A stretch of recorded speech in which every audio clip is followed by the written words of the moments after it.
लाडकी बहीण योजनेची ई-केवायसी करताना वडील किंवा नवऱ्याची कागदपत्र मागितली होती, पण पती किंवा वडील हयात नाहीत तर ते कोणाचं आधार कार्ड जोडणार ही गोष्ट सरकारपर्यंत पोहोचलीच नाहीये। पण आता एका न्यूज चॅनलकडून त्यांना हा प्रश्न विचारण्यात आला आहे। यावर आता काय उपाययोजना करतील किंवा त्यावर नवीन निर्देश देण्याची मागणी करण्यात येत आहे। तर ते नवीन निर्देश काय काढतील आणि नंतर त्याच्यावरती कोणतं ऑप्शन येईल त्याची वाट बघावी लागणार आहे। कारण केवायसी करण्यासाठी आता मुदत वाढवून दिलेली आहे, मुदत 2 महिन्याची केलेली आहे।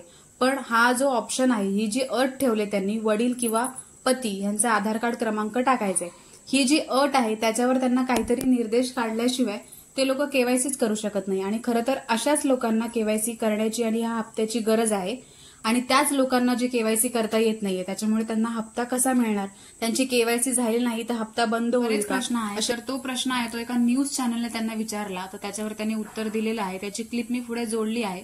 त्याच्या संदर्भात त्यांनी असं सांगितलेलं आहे की लवकरच ते निर्देश काढतील, काहीतरी उपाय काढतील।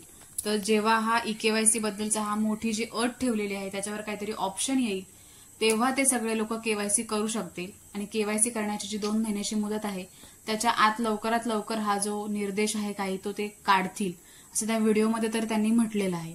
तर तो व्हिडिओ मी समोर जोडलेला आहे, बघून घेऊ शकता। आणि त्याच्याबद्दल काही अपडेट आली अजून तर तसा चॅनलवरती व्हिडिओ अपलोड केला जाईल। ज्यांच्यासाठी हा व्हिडिओ महत्त्वाचा आहे त्यांच्यासोबत तुम्ही शेअर करू शकता। महिला भगिनींवर अन्याय होणार नाही ही सरकारची भूमिका राहील।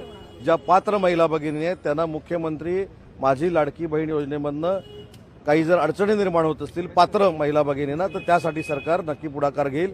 मी स्वतः त्या खात्याच्या मंत्री माननीय आदितीताई तटकरेंशी मी चर्चा करेन आणि या संदर्भात एक बैठक लावायला सांगेन।